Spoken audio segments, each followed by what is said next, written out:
Ajarku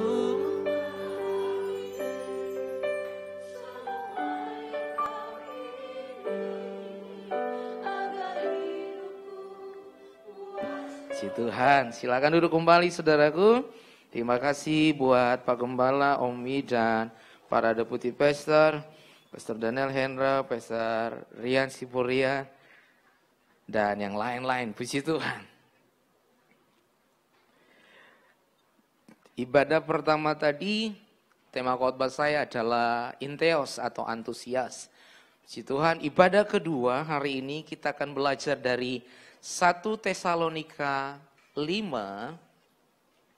1 Tesalonika 5 ayat 18. Ayat ini sudah sering kita dengar, sudah sering kita baca, tapi saya ingin sampaikan sesuatu yang berbeda yang Tuhan mau kita lakukan. Puji Tuhan, shalom untuk jemaat Pasar Baru yang konvensional dan yang online di rumah atau dimanapun saudara berada. Saya percaya Tuhan tidak dibatasi oleh tembok dan keadaan, katakan amin. Tuhan yang sama yang hadir di sini juga hadir di rumah-rumah saudara. 1 Tesalonika 5 ayat 18. Saya bacakan bagi saudara satu ayat saja. Mengucap syukurlah dalam segala hal, sebab itulah yang dikehendaki Allah di dalam Kristus Yesus bagi kamu. Saya ulangi sekali lagi, mengucap syukurlah dalam segala hal. Sebab itulah yang dikehendaki Allah di dalam Kristus Yesus bagi kamu. Saudaraku, tema khotbah saya hari ini adalah rasa cukup. Katakan rasa cukup. Ayatnya jelas sekali untuk kita mengucap syukur dalam segala hal. Ini penting. Dalam segala hal. Bukan di saat dapat uang, bukan di saat kehilangan uang, bukan di saat dapat pekerjaan, bukan di saat kehilangan pekerjaan, tapi dalam segala hal kita harus mengucap syukur. Dan itulah yang dikehendaki Allah di dalam Kristus Yesus bagi saudara dan juga saya. Jadi saudaraku yang terkasih, corona selama 5-6 bulan semua digoncang. Apapun digoncang. Ekonomi, keluarga, perusahaan, mimbar, gereja, semua digoncang. Nah, hari ini diajar Tuhan untuk kita mengucap syukur ada corona atau tidak ada corona. Karena waktu kita mengucap syukur, itu bukti kita dewasa menghadapi segala persoalan. Katakan amin. Nah, saudaraku, ikut Tuhan perjalanannya tidak gratis. Yakinlah, melayani Tuhan itu tidak gratis. Menyembah Tuhan itu tidak gratis. Ada harga yang harus dibayar. Perasaan kita harus dikorbankan. Waktu kita harus dikorbankan. Uang kita harus dikorbankan. Semua kita korbankan. Nah, Tuhan sedang mengajari kita untuk dalam perjalanan iman. Banyaklah mengucap syukur. Karena orang yang mengucap syukur adalah orang yang dewasa di dalam Tuhan. Katakan amin. Kalau anak-anak, apa yang diminta, kalau kita kasih dia akan senang. Tapi kalau kita tidak kasih, dia akan marah. Nah, itu anak-anak. Nah, kita sudah dewasa. Iman kita sudah dewasa. Pertumbuhan kita sudah dewasa. Makanya Tuhan ajari kita untuk mengucap syukur di saat susah dan di saat suka. Di saat ada utang dan di saat tidak ada utang. Di saat diberkati dan di saat belum diberkati. Katakan amin. Nah, ada medis di sini. Ada medis, selain anak angkat saya dia bidan. Nah saudaraku, secara medis saudaraku, orang yang mengucap syukur, dia mengeluarkan 3 hormon baik dalam hidupnya, dalam otaknya, secara medis, secara kedokteran. Nah orang yang suka mengucap syukur, mengeluarkan yang namanya hormon baik, yaitu 3 hormon baik. Hormon yang namanya adalah dopamin, serotonin, dan endorfin. Tolong seleksi saya kalau salah. Nah, kalau mengeluh atau tidak mengucap syukur, otak kita saudaraku mengeluarkan hormon jahat yang namanya kortisol. Katakan kortisol. Nah, kalau orang suka marah-marah, secara medis ribuan sel dalam tubuh kita mati. Sekali marah, ribuan sel mati. Makanya kalau orang usianya masih muda, wajah sudah tua, pasti sel-sel dalam hidupnya mati. Lihat kiri kanan. Nah, semua masih muda dan wajah saudara muda. Nah, wajah saya adalah wajah yang penuh. Bapak gitu sekali, Pak. Penuh ucapan syukur karena saya terlihat muda. Usia saya sudah dewasa tapi wajah saya masih umur 16 tahun, 17 tahun. Masih imut-imut dan amit-amit serta menajiskan. Kurang lebih begitu. Jadi saudaraku yang terkasih, banyak mengucap syukur membuat wajah kita awet muda. Tidak ada perawatan yang paling efektif selain mengucap syukur. Karena orang yang mengucap syukur itu dia mengeluarkan 3 hormon baik dalam otaknya. Hormon dopamin, serotonin, endorfin. Nah saudaraku, sedangkan orang yang suka marah-marah, orang yang suka mengeluh, mengeluarkan hormon jahat namanya kortisol. Pernah lihat orang stres? Pernah lihat orang gila? Ternyata diselidiki secara medis, hormon kortisol lah yang menguasai otaknya, maka tidak bisa berpikir positif, tidak bisa berpikir baik. Nah itu orang stres.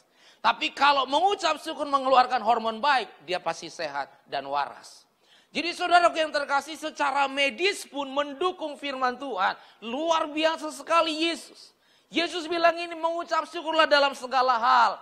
Makanya Bapak Ibu Saudaraku, jangan terlalu banyak mengeluh sampai Anda lupa untuk mengucap syukur. Jangan mengeluh apa yang Anda punya, karena banyak orang merindukan posisi itu. Keluargamu, suamimu, jangan keluhkan. Karena banyak orang ingin seperti keluarga Anda. Jangan mengeluh terhadap pekerjaanmu, karena banyak orang rindu dalam posisi pekerjaanmu. Banyak orang berkata gini, saya akan bahagia kalau saya tidak punya masalah. Tidak mungkin. Selama kita hidup, selama itu kita punya masalah. Karena masalah tidak pernah jauh dari hidup, hidup tidak pernah lepas dari masalah. Katakan amin. Yang ngerti khotbah saya yang katakan. Jangan karena corona kita jadi agak gimana gitu. Nah saudaraku yang terkasih, hidup tidak pernah jauh dari masalah. Masalah tidak pernah lepas dari hidup. Sampai kita mati, bahkan dikubur pun kita masih punya masalah. Tanahnya di mana, kuburannya di mana, biayanya gimana. Jadi kita tidak pernah lepas dari masalah. Untuk itu Tuhan mengajar kita mengucap syukur dalam segala hal. Satu survei di Amerika berkata begini, 70% orang yang sakit bisa menyembuhkan sakitnya tanpa obat. Asal mengucap syukur. Itu survei di Amerika. Saya ulangi sekali lagi. 70% orang yang sakit bisa menyembuhkan dirinya sendiri dengan mengucap syukur tanpa obat. Karena pikiran dan hati yang baik itu adalah pertahanan tubuh yang luar biasa. Jadi Tuhan sangat jelas mengucap syukur adalah obat yang terbaik. Hati yang gembira adalah obat yang terbaik. Boleh punya iman, ingin rumah besar, ingin pelayanan besar, ingin gereja besar. Saya tadi ngobrol-ngobrol sama Pastor Daniel Hendra. Saya rindu Lifestar nanti kayak GB Pasar Baru. Bagus, mewah. Ini kalau dijual mungkin 10M. Wah, nolnya banyak. Kita masih nyewa. Pindah-pindah lagi. Setiap pindah jemaat hilang. Pindah lagi jemaat hilang. Ya mau gimana pindah-pindah. Tapi saya mau bilang gini. Anda boleh punya iman seperti memiliki gedung gereja. Memiliki rumah besar. Memiliki keluarga hebat. Tapi saya mau bilang gini. Kalaupun belum tercapai. Jangan racuni hari-harimu. Tetaplah mengucap syukur. Kalau engkau punya harapan. Iman, ingin punya mobil besar, silakan punya iman, tidak salah. Tapi kalaupun masih naik angkot, jangan racuni hari-harimu, jangan kutuki hari-harimu. Kalau gaji belum naik, ya mengucap syukurlah. Kalau engkau ingin gajinya besar, nggak apa-apa, itu harapan Anda. Tapi saya mau bilang, jangan kutuki hari-harimu, karena gajimu belum naik. Saya tidak akan kutuki hari-hari dan pelayanan saya, karena saya belum punya gedung gereja sebesar ini. Tidak.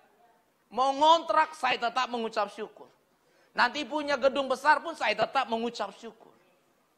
Karena kita terlalu sering, saudaraku, mengikuti kemauan bukan kemampuan. Amin, terserah, emosi saya. Lapar ini dari jam 4 subuh udah bangun. Ngantuk-ngantuk ini saudaraku. Apanya yes pak? Lihat kiri kanan bilang ini, pendeta marah-marah. Bukan mengucap syukur malah marah-marah. Saudaraku yang maaf ya, wajah saya jerawatan gini bukan karena marah-marah. Saya suka mengucap syukur. Kalau kata dokter saya kelebihan hormon, jadi larinya ke jerawat. Ngeles boleh dong di mimbar? Boleh dong, boleh. Jadi saya ulangi sekali lagi, Anda yang jomblo, gak usah terlalu sedih melihat orang yang sudah menikah. Dia belum tentu lebih bahagia dibanding Anda jomblo. Loh iya, tujuan orang menikah apa? Bahagia toh? Kalau toh Anda bahagia sendiri, kenapa harus menikah? Ya susah. Loh, tujuan orang menikah kan untuk bahagia. Betul nggak? Kalau toh sendiri Anda bahagia, ngapain menikah?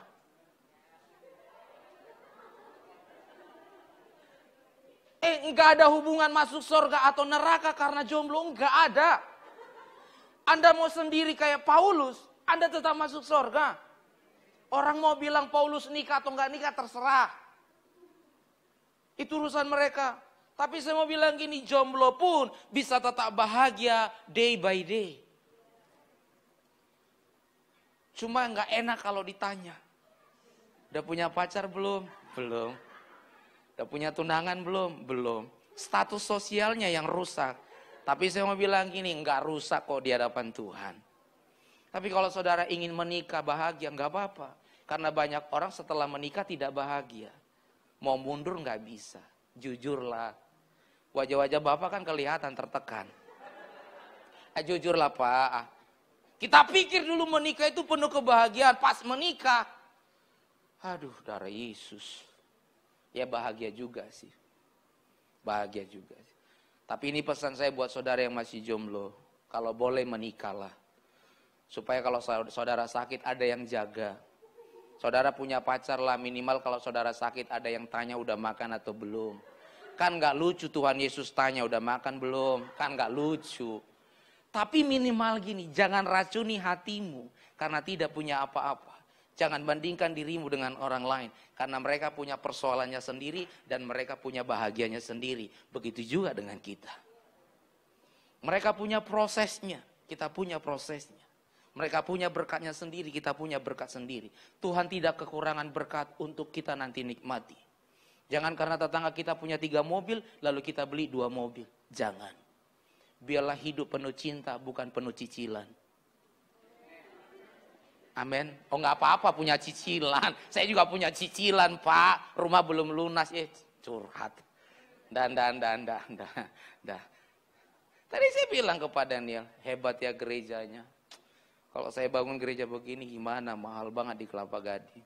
Tapi hati saya tidak pernah minder dan tidak pernah kecewa.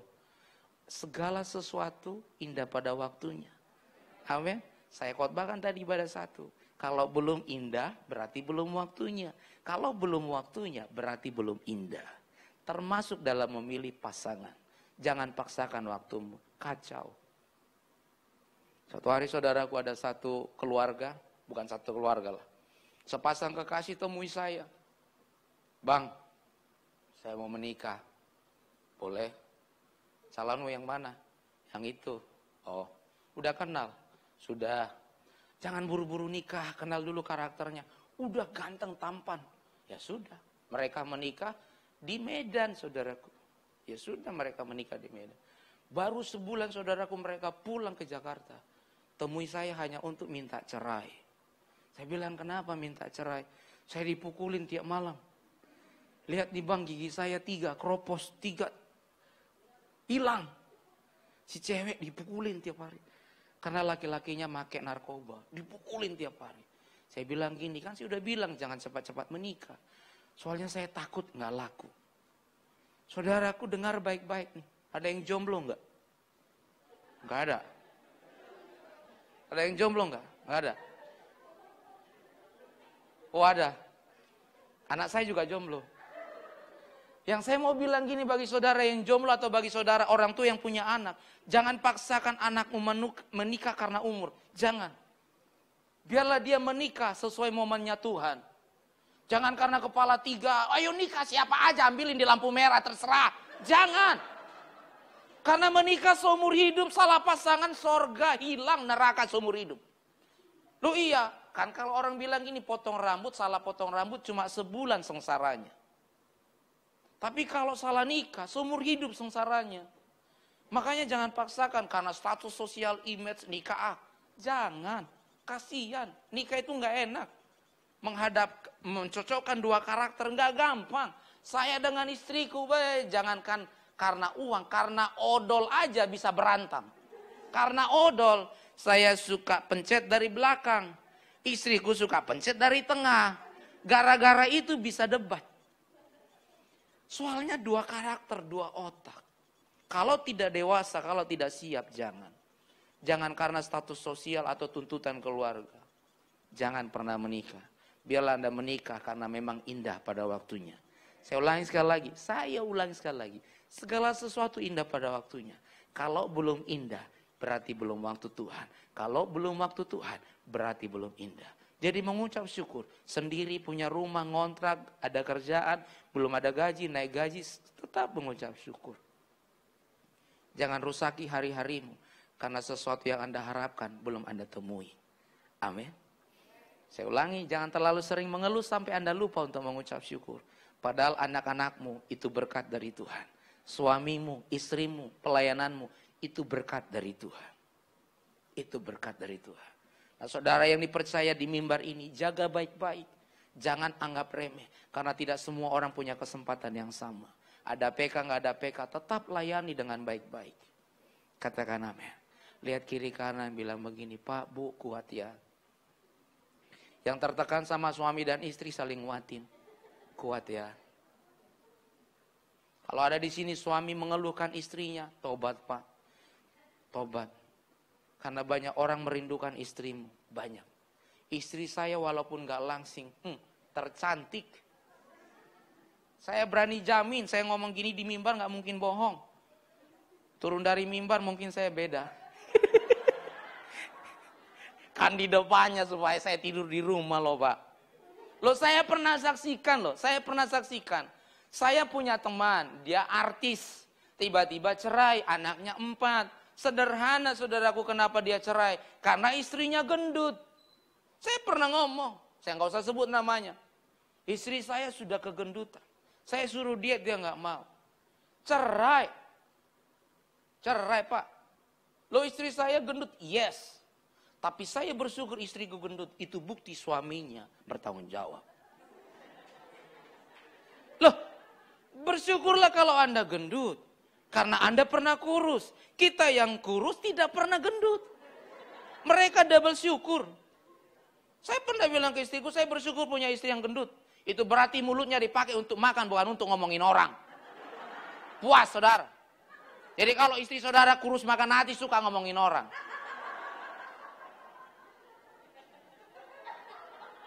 Saya bela dulu dong. Om Wid jangan gitu dong. Bela istri dulu. Saya bilang ke istriku, sayang, kamu 10 tahun lalu 48. Sekarang, wah nggak usah. Tapi saya lebih suka wajahmu dan sifatmu yang sekarang. Mantap. Nggak perlu tukar tambah Pak. Nggak perlu cerai, enggak. Karena saya tahu dia gendut, saya suka kasih makan. Kalau kurus, makan hati. Bedanya orang gendut dengan orang kurus apa sih? Kan di pola makannya. Satu makan banyak, yang kurus makan hati. Itu aja. Itu aja kok. Nah yang gendut makan tempat, yang kurus, terserah. Loh sampai kapanpun Pak, Bu, saudaraku, hidup kita tidak akan pernah sempurna seperti yang kita mau. Tidak. Mau jujur sebagai hamba Tuhan, berapa banyak doa yang saya naikkan kepada Tuhan. Tuhan jawab enggak? Enggak. Terkadang doa 10 satu yang dijawab. Karena memang hidup ini bukan standar kita, tapi standar Tuhan. Bukan waktu kita, tapi waktu Tuhan. Bukan promosinya kita, tapi promosinya Tuhan. Kenapa kita harus paksakan waktu kita? Ya kita stres. Kita gila, kita depresi. Maunya suami kita berubah, maunya istri kita berubah. Tidak bisa. Kita tidak bisa mengubah orang selain mengubah hidup kita sendiri. Bilangnya siapa? Saya khawatir Bapak itu korban. Loh, amin dong. Kita nggak bisa mengubah istri kita, Pak. Saya sebagai gembala, istriku ibu gembala, saya tidak bisa ubah. Yang saya bisa ubah adalah prinsip saya, hati saya, karakter saya. Itu yang benar. Makanya pernah saya bilang kan ini, doa terkadang tidak mengubah apapun, tapi doa mengubah hati kita. Iman tidak bisa mengubah keadaan, mungkin, tapi iman yang pasti mengubah karakter kita. Itu aja kok. Jadi mengucap syukur aja. Kenapa harus dikotori hari-hari kita? Karena naik motor Vespa terus minder dengan yang lain, jangan. Hidupmu lebih berharga dari mobil. Hidupmu lebih berharga dari mujizat. Karena engkau mahal ditebus oleh Tuhan. Oke? Jangan terlalu sering menunggu mujizat sampai lupa jadi mujizat bagi orang lain. Jangan terlalu sering menunggu jawaban sampai lupa Anda harus jawaban bagi orang lain. Mengucap syukur aja kok. Kurangi marah-marah. Kurangi marah-marah sama suami. Kasihan kami tertekan.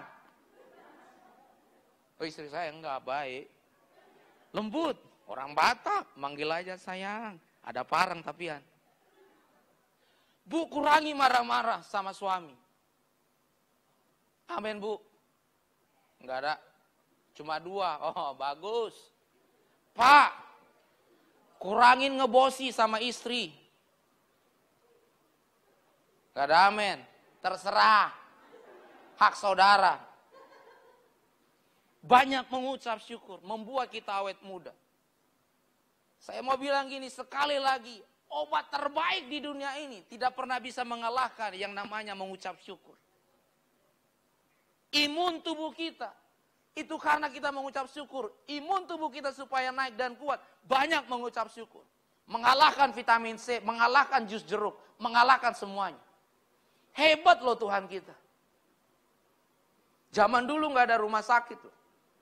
Tapi Yesus bilang ini, mengucap syukurlah. Karena orang yang mengucap syukur memerintah otaknya mengeluarkan hormon-hormon baik. Tapi orang yang mengeluh, orang yang suka marah-marah, memerintahkan otaknya untuk mengeluarkan hormon kortisol, yaitu hormon jahat. Nggak heran kenapa orang cepat mati, marah-marah mulu. Jadi kalau saudara ingin panjang umur, mengucap syukurlah. Kalau mau cepat mati, terserah. Loh itu medis bukan saya.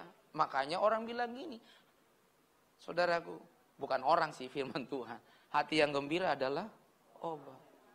Wis, nggak ada uang kalau gembira, mantap. Karena banyak orang kaya tabungannya miliaran. Makan sate ular nggak berani.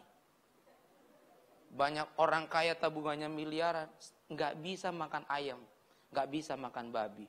Jadi kalau saudara masih bisa makan segala sesuatunya, itu karena hatimu gembira. Ada satu video, dia dokter kesehatan saudaraku, tapi bukan orang Kristen, dia Muslim. Dia selidiki saudaraku organ tubuh manusia. Nah orang yang suka bersuka cita, organ tubuhnya sehat sampai masa tuanya. Tapi kalau orang yang suka bersungut-sungut, masa mudanya mah akut, kronis, lambung bocor, usus bocor. Kita pikir karena pola makan, ternyata pola makan mempengaruhi kesehatan hanya 20%. 75%-nya adalah pola pikir, 5%-nya adalah gaya hidup. Jadi mau panjang umur sehat, ya mengucap syukurlah. Katakan amin. Saya suka mengucap syukur. Makanya saya sehat. Saudaraku, saya saksikan tadi pagi. Dari Oktober tahun lalu sampai sekarang, saya punya sakit yang belum sembuh. Satu sakit yang belum sembuh. Saya sudah doa, saya sudah beriman, saya sudah puasa. Bolak-balik ke rumah sakit swasta di BSD.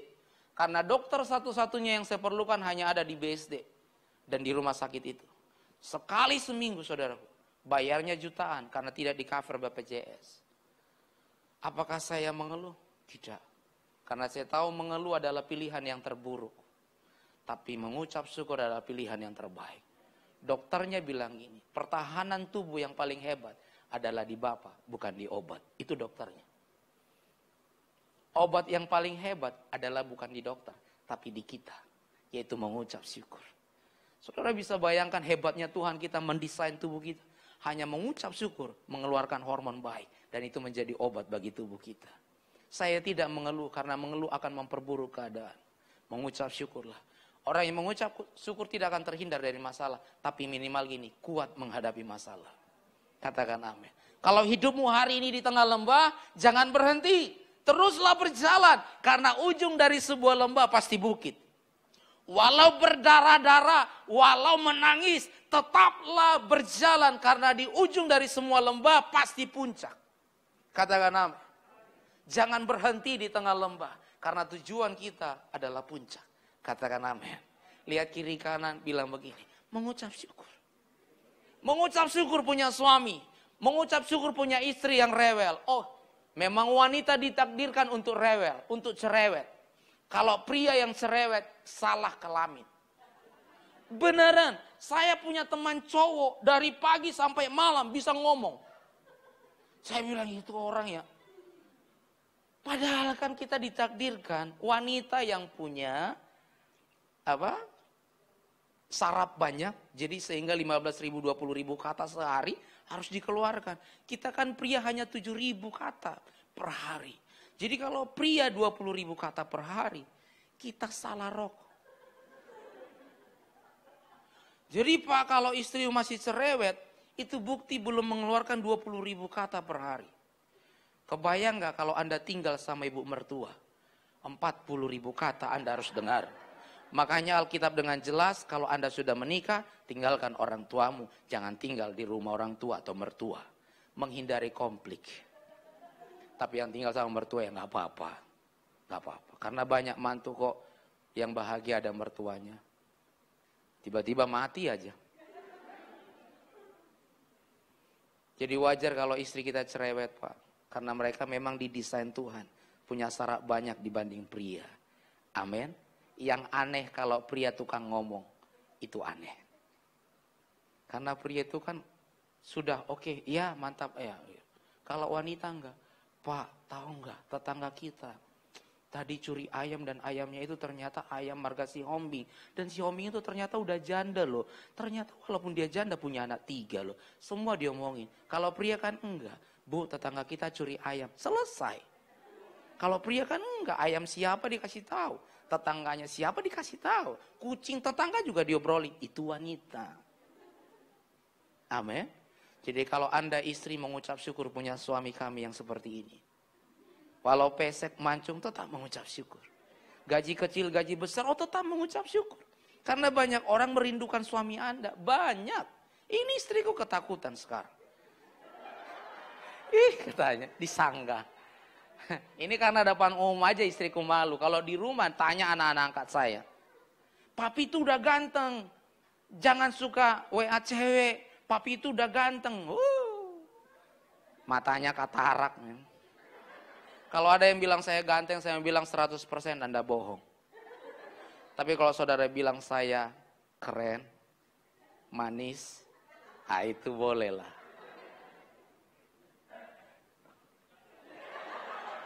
Nggak enak ya. Pastor Daniel, kalau saudara lihat Pastor Daniel pasti ingat bintang film Amerika, Jason Statham. Sama kan? Yang saya mau bilang ini, mengucap syukurlah. Jangan terlalu banyak mengeluh tentang suamimu. Jangan terlalu banyak mengeluh tentang anak-anakmu. Karena keluhan tidak mengubah apapun. Ucapan syukur mengubah situasi. Percayalah. Mengucap syukur membuat Anda hidup ringan. Tapi mengeluh membuat hidup Anda berat. Kita tidak bisa lewati masalah tanpa Tuhan. Semua kita punya tujuan. Tapi semua juga kita punya perjalanan. Libatkan Tuhan agar dalam perjalanan kita kuat dan sampai pada tujuan. Katakan amin. Kita berikan tepuk tangan panjang buat Tuhan Yesus. Mari sama-sama bangkit berdiri saudaraku. Tanpa 1000 tanya, namun tetap percaya. Sejakku Tuhan sungguh sempurna. Ajarku memahami semua yang kau ingini, agar hidupku puaskan hatimu. Bagimu aku rela sepenuh hati menghamba, serahkan diri genapi karyamu. Ajarku memahami semua yang kau ingini, agar hidupku puaskan hatimu. Bagimu aku rela sepenuh hati menghamba, serahkan diri genapi karya. Mari kita berikan tepuk tangan panjang buat Tuhan. Ajarku memahami semua yang kau ingini, agar hidupku puaskan hatimu. Bagimu aku rela sepenuh hati menghamba, serahkan diri genapi karya. Mari saudara sendiri katakan, ajarku memahami semua yang kau ingini, agar hidupku puaskan hatimu. Bagimu aku rela sepenuh hati menghamba, serahkan diri genapi karya. Sekali lagi saudara sendiri dengan iman, ajarku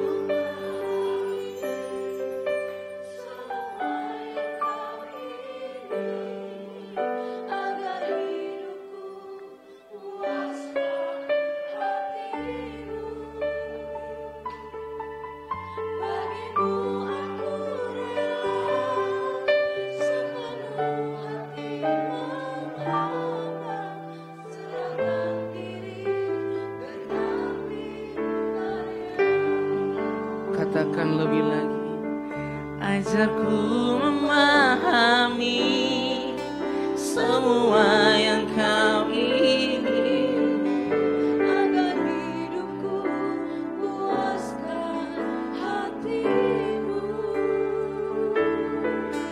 Bagimu aku rela sepenuh hati menghamba, serahkan diri genapikan. Sekali lagi, ajarku memahami semua yang kau ingini, agar hidupku puaskan hatimu.